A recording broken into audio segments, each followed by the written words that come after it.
During a tense live TV interview, an arrogant journalist attempted to corner President Ibrahim Traoré with harsh and dismissive questions.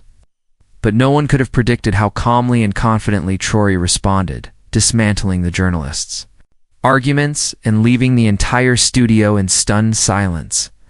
This unforgettable moment quickly went viral, showcasing his poise, intelligence, and steadfast leadership.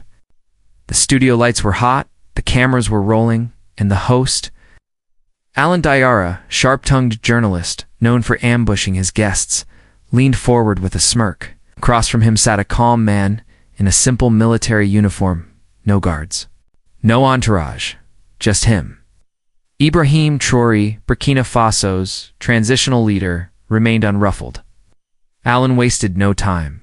"Mr. Traoré," he began, his voice sharp, "how does a man with no formal political background lead a country torn by terrorism and poverty?" A thick silence hung in the room.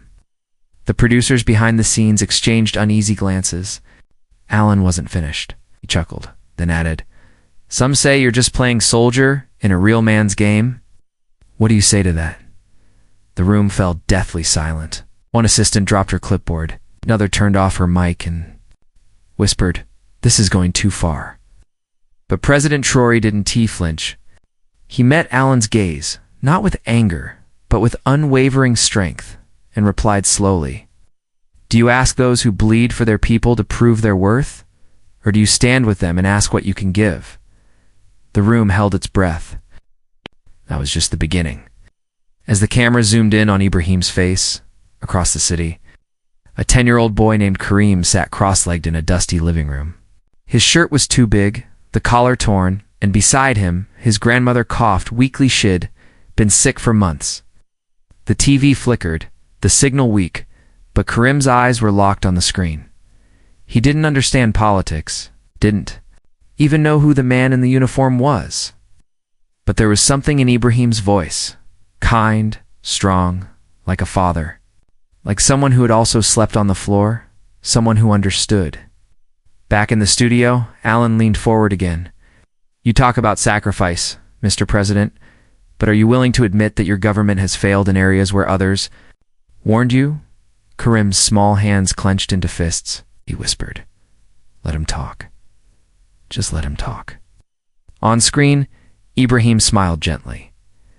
"I didn't come here to prove perfection," he said.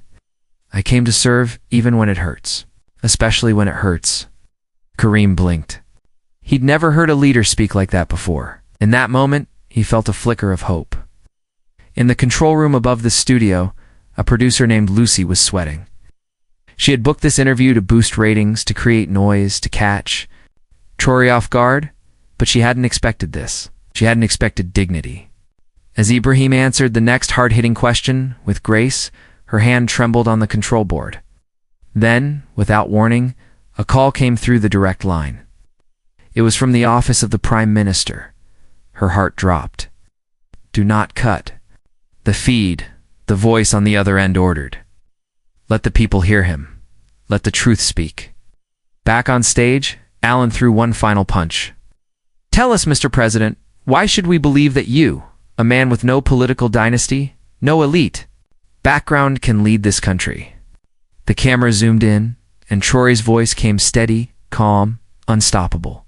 "'Cause I was that boy who sold mangoes to pay school fees, because I still walk where others drive, because power to me is not a crown, it is a burden, and I carry it for them." Lucy wiped her eyes.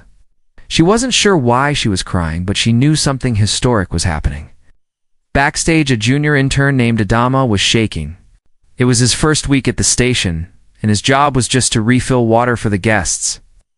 But instead of standing near the water table, he found himself glued to the shadows behind the curtain. He had never seen the president so close now. With armed guards or loud speeches, just a man answering questions calmly, kindly, like someone who knew pain. Adama's father, a soldier, had died the previous year fighting terrorists near the north. Since then, he had hated everything to do with the military. But as he watched Ibrahim Traoré speak of carrying burdens for the people, something inside him cracked. This wasn't a man chasing power. This was a man standing alone on behalf of millions. "I see your medals," Alan sneered from the stage. "But do medals feed our people?" Traore didn't blink. He replied softly, "No, they don't. But the sacrifices they represent, that's what feeds them. Behind them, those who protect the people doing the feeding." Adama gasped. For the first time since his father's funeral, he smiled and whispered to himself, "Papa would have followed this man." In the little living room on the outskirts of Bob de Lasso, Karim was crying not loud sobs, but silent tears, the kind. That fall, when a boy grasps something too big for his heart. His grandmother lay beside him, her breathing shallow and weak.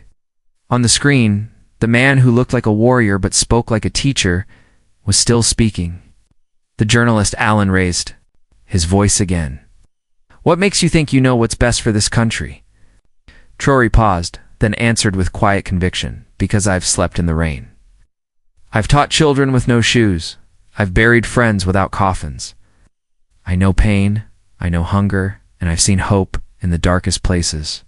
Karim's chest ached as memories flooded back, being chased from school because he couldn't pay his fees, crying in his grandmother's arms that night.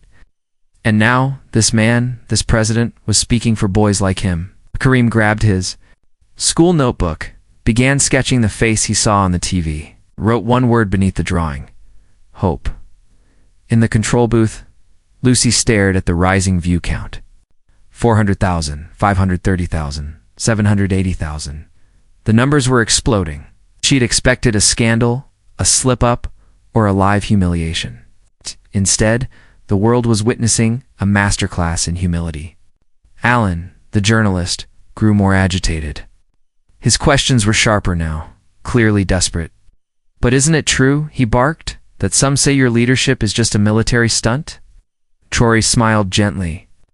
"There are people who use uniforms to control, and there are those who use them to protect. I chose the second." The audience in the studio clapped for the first time. Alan froze. That wasn't part of the script. Lucy's assistant leaned in and whispered, "Should we cut the feed?" Lucy didn't answer. She couldn't. Tears quietly rolled down her cheeks. Her father had once called her from the battlefield, whispering a goodbye before his final mission. She had buried that memory for years, but now this man on TV was bringing her father's voice back, not with words, but with truth. And that truth was shattering everything. As the cameras rolled, a deep silence filled the studio, not the awkward kind.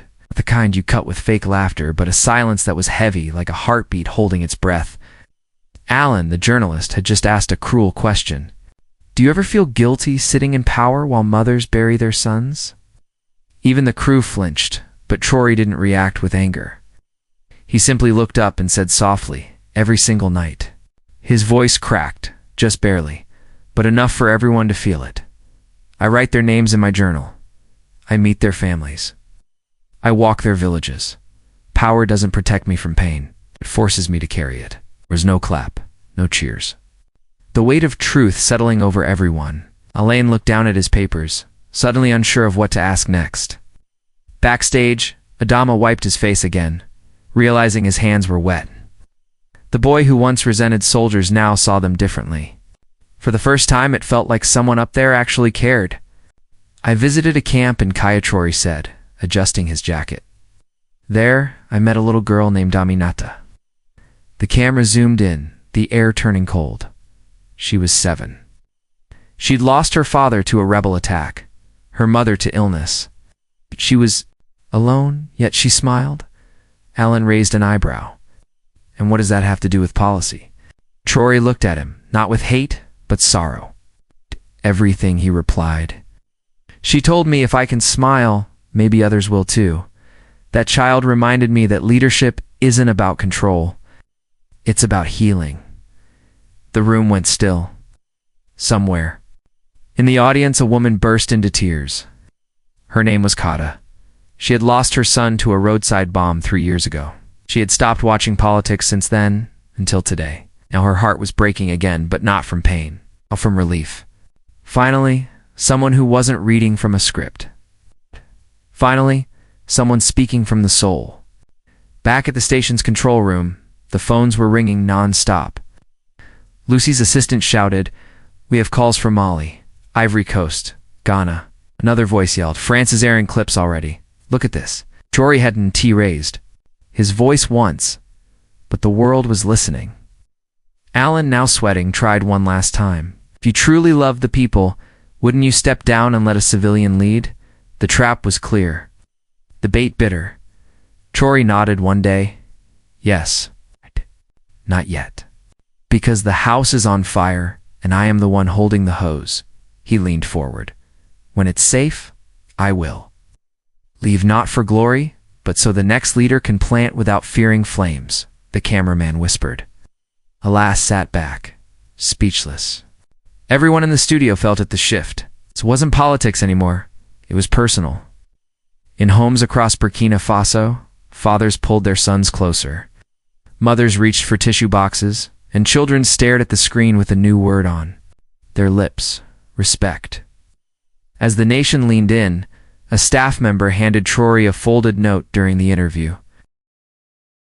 He read it silently, his eyes unwavering, then looked up at the camera and said, "Permission to share something." Alan nodded, unsure of what was coming next. "This is a letter," Traore said, his voice steady, "from Captain Sidbey. Hi. He died yesterday. In Gibo, he asked me to read this if anything ever happened to him." The studio fell silent again. Traore's voice didn't shake as he began. "My president, if I die, please tell my son why I fought, not for medals, not for power, but so he can one day play football without hearing gunshots, so he can go to school with both shoes, So he can smile." Traore folded the letter carefully and placed it in his jacket pocket. Captain Sidbey was 31. His wife is watching now with their 3-year-old boy. The camera panned to Alan's pale face. In the control room, Lucy's hands trembled. Across the nation, people weren't just watching, they were feeling. Right before the break, Traore surprised everyone. "I'd like to invite someone," he said, his voice calm but purposeful. Alan looked puzzled. "Excuse me?" Traore pointed. To the side curtain, and out walked a young woman in her 20s. She wore plain clothes but stood tall. "This," Traore said, "is Fatima, a nurse. She's been working alone in a conflict zone hospital in Fod and Gorma." The audience murmured as Fatima gave a shy wave. Traore stepped aside to let her speak. "I've stitched wounds with no anesthesia," she began, her voice steady but emotional. "I've comforted crying children with no family left. But I do it because our people matter." She paused, taking a deep breath. "Last week, rebels attacked our clinic. I hid 2 babies under a table with my own body. If not for the army arriving, if not for President Traore's efforts, they'd be gone." Alan couldn't speak. The audience sat frozen. Truth had entered the room wearing a nurse's smile. Outside the studio, hundreds had gathered, holding candles, watching through windows. It was no longer just an interview. It was a movement. The station planned a commercial break, but Traore leaned into his mic. "1 minute," he whispered to the host. The crew scrambled, unsure of what to do. Traore looked directly into the lens. "My father was a farmer. My mother taught me how to read under a mango tree. We had no electricity, but we had love. That's what shaped me, not titles, not uniforms." He paused. "I don't pretend to be perfect, but I promise you, every decision I make, I ask myself, would my mother be proud of this? Would that little boy in Gibo understand it?" There were no spotlights now, just raw, heavy silence. Outside, the crowd began to sing the national anthem. Softly, inside, Fatima held her hands over her mouth to hold back sobs. Adama, watching from a dusty tea shop, stood up without realizing it. Back in the studio, the cameras kept rolling. No one dared cut away in less than 48 hours. This interview had become something else, a reckoning, a wake-up call. A mirror. The world wasn't ready for what Ibrahim Traoré was becoming. Just as the cameras resumed, Traoré surprised everyone again. "I received a message yesterday," he said gently. From a 12-year-old boy in the north, pulled a folded page. From his coat, "His name is Yakuba," he read slowly, letting every word settle. "Dear Mr. President, I want to be brave like you. My father died when bandits came. My mother cries at night. I don't want toys. I just want to feel safe. Please don't give up on us. Yakuba. Alan's jaw tensed, but he didn't dare speak. Traore looked into the camera. I hear you, Yakuba, and I'm not giving up. In a dusty village 600 kilometers away, Yakuba sat with his mother beside a neighbor's old radio. She wept quietly. The people in the studio were silent. Ow! The viewers were shaking. In that moment, it wasn't politics anymore. It was personal, and for many, it was the first time they saw a leader not as a figure on a podium, but as a father, a brother, a protector, someone who listened. Alan finally spoke, his voice noticeably softer.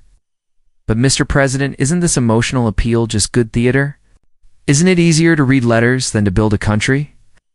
There was a sharp silence. Traore didn't blink. He stood, walked to the center of the studio, and sat on the floor. Barely anyone breathed. I've walked barefoot to school. I've eaten from one bowl with 10 cousins. My leadership doesn't come from books, it comes from the life I've lived. It comes from knowing the people I serve. He pointed at the camera. It comes from pain. If all you see is a man performing, then you've missed the point. This isn't about me. This is about what we owe to those who've lost everything, even. Alan lowered his eyes. Traore's voice softened, his words cutting deep. I'm not acting. I'm remembering. That line didn't just penetrate the room. It rippled across the country. Veterans watching at home stood and saluted. Mothers clutched their children. Even Alan's own producer wiped tears from her eyes. And still, the storm was only growing. That night, no one could sleep. By 9 p.m., the streets of Ouagadougou were filled with candles. It wasn't planned. It just happened. People came out silently. Children held hands. Old men carried flags. Women stood with photos of lost loved ones. The entire capital was glowing, not with fire but with hope. A soft chant spread through the crowd like wind. Nome. Zunis. Nome Zunis. Traore watched from the window of his modest home and turned to his aide. Not a word from me, he whispered. Let the people speak now. In a tiny hospital, Fatima placed her candle beside a photo of Captain Sidbey. Yakuba's mother hugged him. Tighter, and in the TV station, Alan sat alone. Watching the replay of the interview on a small monitor, he paused the video at Traore's final line. I'm not acting. But I'm remembering. For the first time, he understood what real leadership looked like. But something unexpected was about to happen, something that would change everything. The air outside the station was tense. Word had spread like wildfire. The journalist who had tried to humiliate President Ibrahim Traoré had vanished from public view for 2 days. Alan Diarra, once celebrated for his sharp tongue and bold questions, was now a man at war with himself. Inside his apartment, unshaven and unsteady, he stared.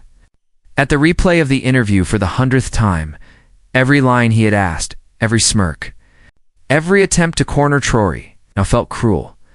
But what broke him most was the president's poise.